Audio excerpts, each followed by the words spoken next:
Hello everyone, welcome back to my channel. आप सब यही सोच रहे होंगे कि पता नहीं मैं कहाँ चली गई, but I am gonna answer all the questions for you कि मैं कहाँ चली गई थी। Actually there is a wedding season, ठीक है, wedding season is going on and I have some family obligations as well which I need to fulfil.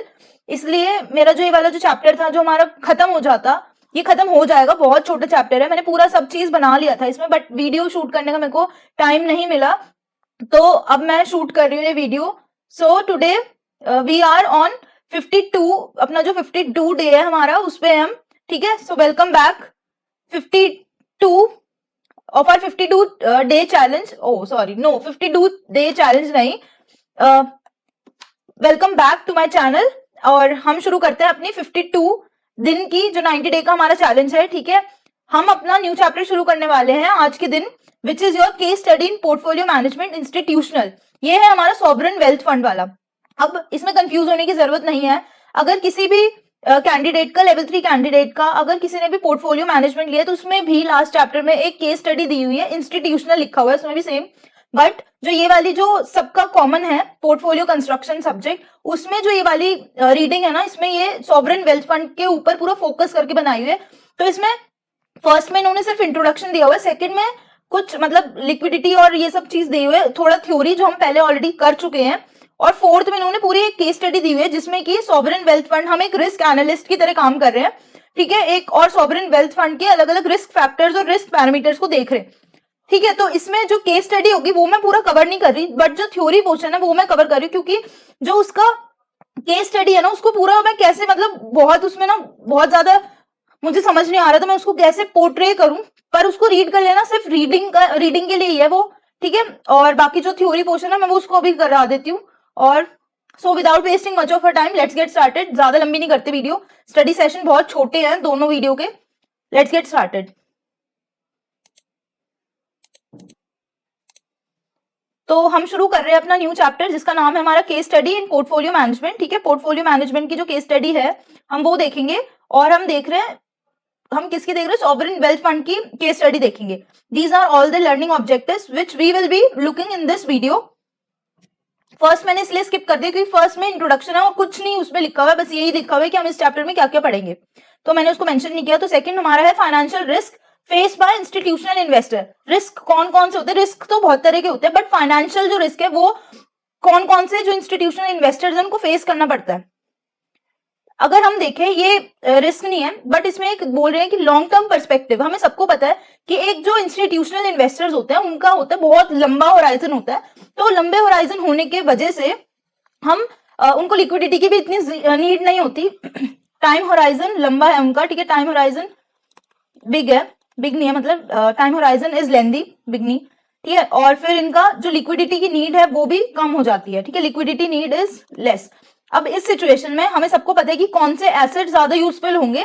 अब ठीक है, लिक्विडिटी जिसमें कम होगी और जिसका टाइम होराइजन ज्यादा है वो कौन से एसेट्स है, ऑल्टरनेट जो भी इन्वेस्टमेंट्स होगी उनको फोकस करते हो। एग्जांपल प्राइवेट इक्विटी हो गई, private real estate, natural resources, infrastructure और हेज फंड्स, ये सारे फोकस होंगे हमारे पूरे इंस्टीट्यूशनल इन्वेस्टर्स के पर्सपेक्टिव से।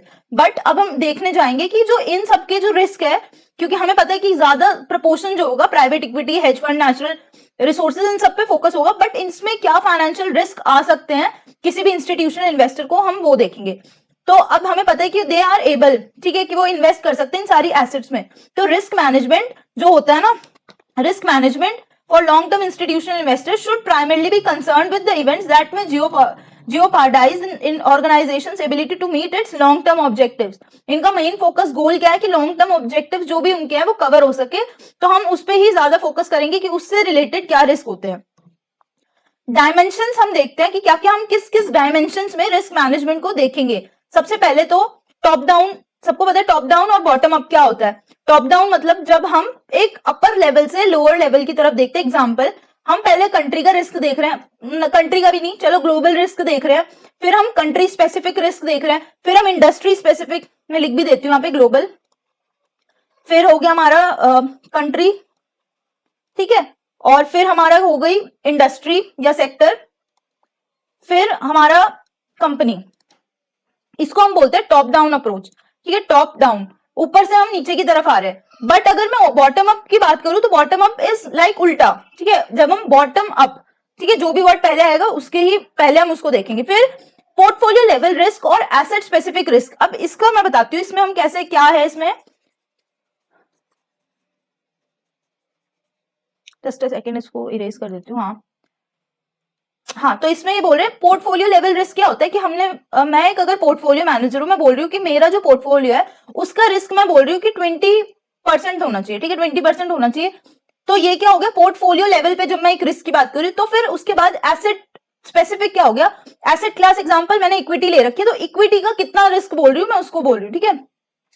रिटर्न बेस्ड और होल्डिंग बेस्ड क्या होता है, return based system are relatively easy to implement but may produce risk estimates that are biased because they rely on past returns. Past returns पे ज्यादा focus करते हुए बनती है। तो पास्ट रिटर्न्स जैसे हमें पता है that past does not predict future, ठीक है। तो इसमें क्या होगा, they are very different today, different perspective हो सकता है। जो होल्डिंग बेस्ड रिस्क सिस्टम है वो बहुत कॉस्टली होती है एक तो उसको और टाइम कंज्यूमिंग बहुत ज्यादा होती है।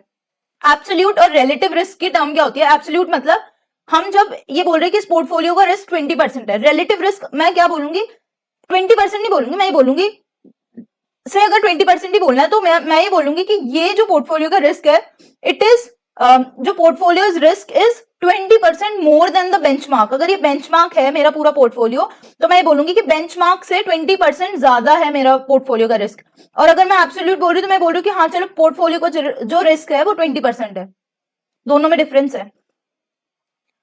Long term versus short term risk matrix. Long term पता है हमें, लॉन्ग टर्म जब हम लॉन्ग टर्म के लिए देखते हैं, शॉर्ट टर्म रिस्क मैट्रिक्स जो शॉर्ट टर्म के लिए देखते हैं, ठीक है। क्वांटिटेटिव और qualitative, quantitative is your numbers, qualitative is your descriptive जो चीजें होती है। Pre and post investment risk assessment. अब प्री मतलब हमने किसी भी इन्वेस्टमेंट जो भी हमने लिया है, पूरा अपनी इन्वेस्टमेंट जो भी हमारा किया है हमने, उससे पहले जब हम रिस्क को देखते हैं और उसके बाद जो रिस्क देख रहे हैं। पोस्ट इन्वेस्टमेंट हम कौन से रिस्क देखें, क्या ये जो हमने फंड मैनेजर को चूज किया क्या ये सही फंड मैनेजर है, वो एक अच्छे से पूरा इसको कर पाएगा या नहीं कर पाएगा, हायरिंग एंड फायरिंग वाली चीजें देखते हैं। रिस्क कंसिडरेशंस क्या होगी फॉर लॉन्ग टर्म इन्वेस्टर्स, जो ultimate risk consideration for each सबके लिए बोल रहे हैं, for institutional investor is their ability to meet the payout that they are set up to provide.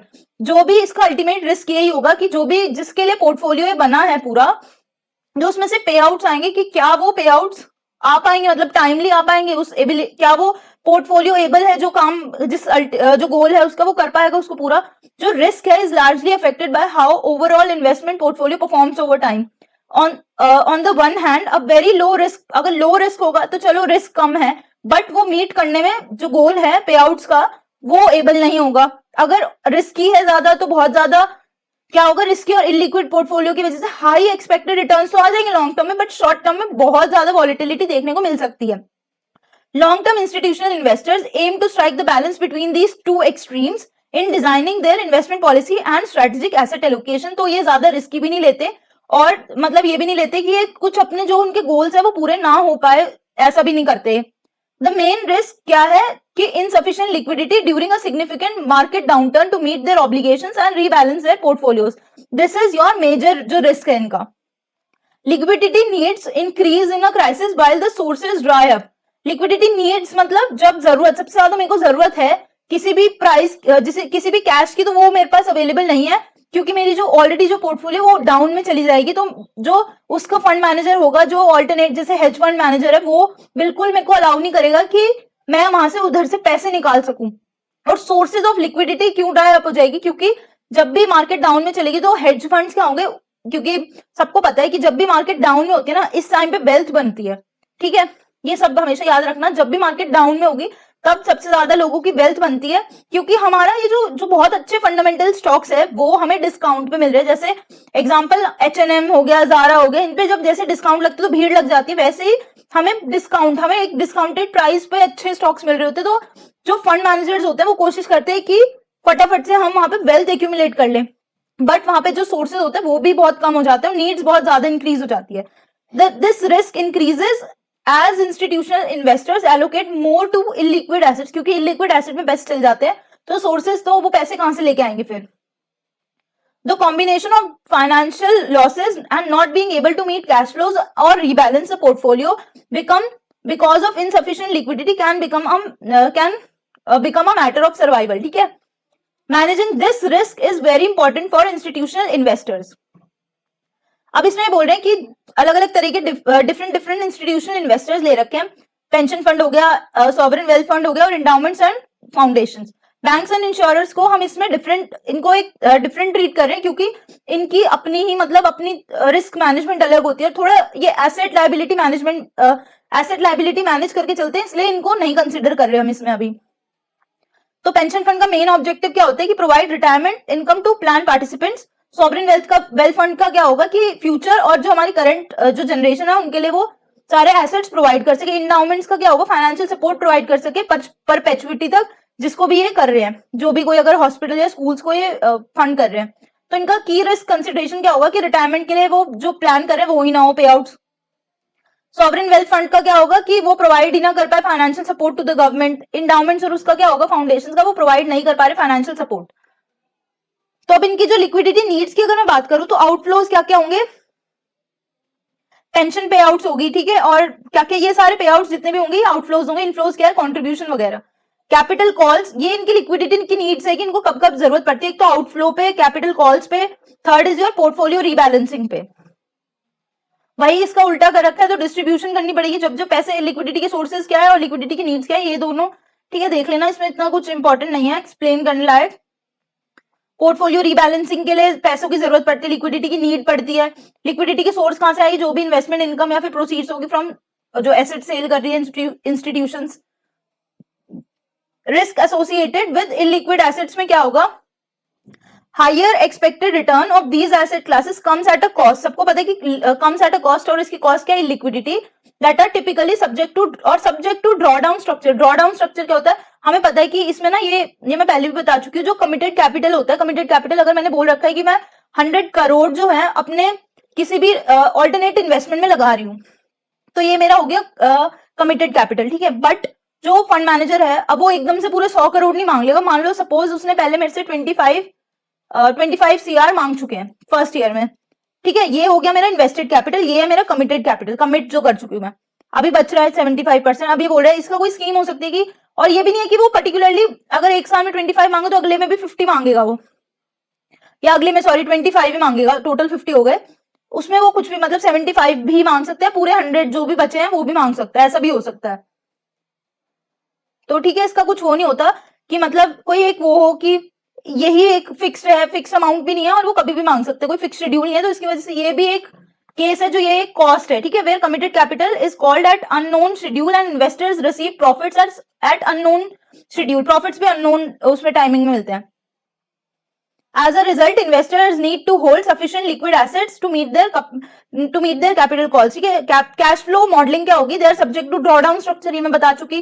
ज्यादा अगर कमिट कर लेंगे तो लिक्विडिटी की रिस्क हो जाएगी, ठीक है, और अगर लो कमिट करेंगे तो हम टारगेट एलोकेशन को रीच नहीं कर पाएंगे।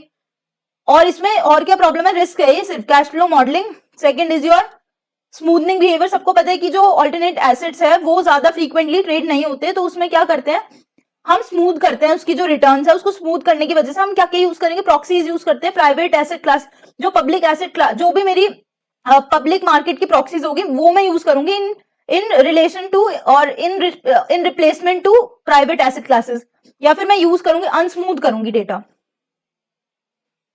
Direct versus fund investment. Direct क्या होता है, मैं डायरेक्टली खुद से इन्वेस्ट कर रही हूँ, और फंड इन्वेस्टमेंट्स क्या होते हैं, फंड के थ्रू मैं इन्वेस्ट कर रही हूँ। जैसे हेज फंड में या तो मैं खुद से अपनी स्ट्रेटेजी बनाऊं या फिर मैं किसी हेज फंड मैनेजर को हायर करके उनसे बनवाऊं। तो इसका मेन मोटिवेशन क्या होगा डायरेक्ट का, सबसे पहले तो मैं सेव कर पाऊंगी जो अपने हाई फीस जो उनको जाएगी, वो मेरे पास कंट्रोल होएगा अपनी इन्वेस्टमेंट का, ठीक है।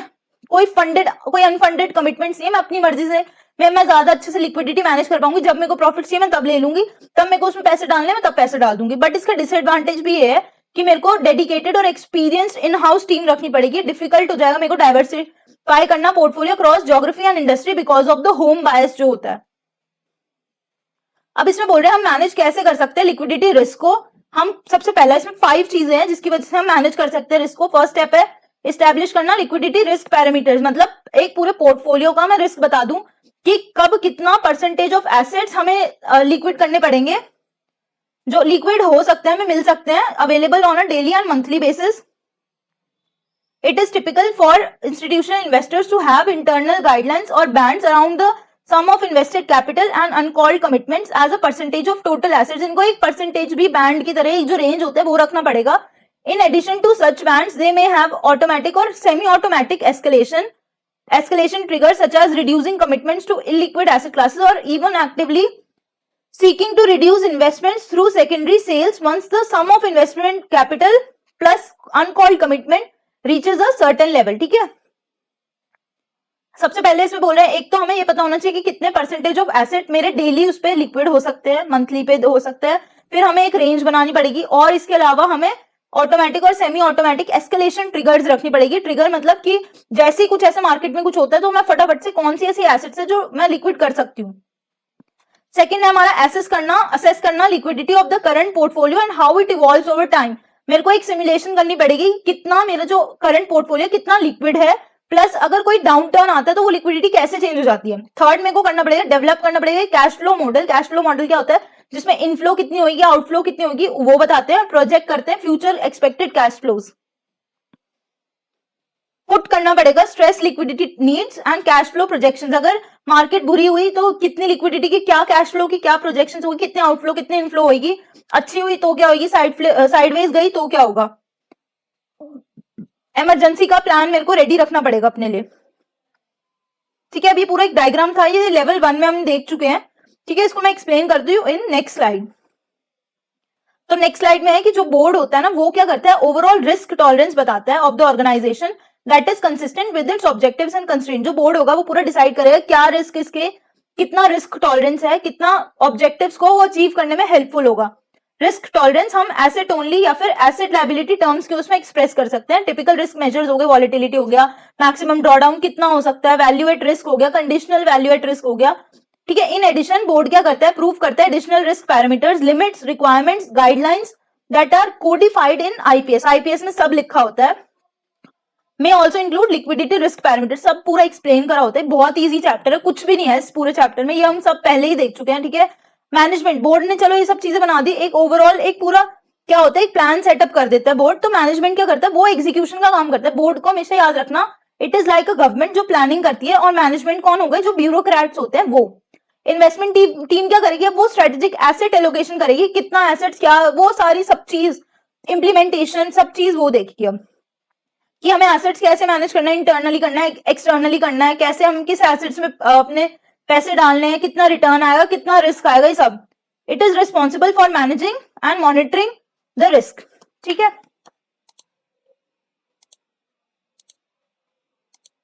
So with this we have ended our 52 day. ठीक है, और टास्क हमारा पूरा हो गया है। Sorry for the delay again. ठीक है, और मिलते हैं हम अपनी नेक्स्ट वीडियो में, और नेक्स्ट में हम ये पूरा चैप्टर फिनिश कर देंगे। वैसे तो मेरे को ये 3 दिन में करना था, मुझे लग रहा था ये बहुत लंबा चैप्टर है, बट जैसे ही मैंने उसको रीड किया तो ये 2 दिन में कंप्लीट हो जाएगा। जो मैं 1 दिन लगता पोर्टफोलियो और हाँ 53 जो डे होगा उसमें मैं शुरू करने जा रही हूँ अपना जो मेरा जो स्पेशलाइज्ड पाथवे है वो है पोर्टफोलियो मैनेजमेंट। ठीक है, वो मैं शुरू कर रही हूँ, और उसमें जो 1 दिन लगना था फर्स्ट चैप्टर में, मैं उसमें 2 डेज लगा के उसको पूरा कंप्लीट करूंगी। ठीक है, लेवल 1 और लेवल 2 स्टूडेंट्स के लिए अगेन मैं फिर से बता रही हूँ, डिस्क्रिप्शन बॉक्स में आपको सबके लिए एक फॉर्म है। अगर कोई भी जिसको भी कोचिंग लेनी है मेरे से, ठीक है, मैं प्रोवाइड करती हूँ कोचिंग, पेड क्लासेस होगी, वो ये फॉर्म फिलअप कर सकता है और मेरी टीम आप लोगों से कांटेक्ट कर लेगी। ठीक है, और कुछ नहीं बोलना मेरे को। ठीक है, बाय बाय, साइनिंग ऑफ।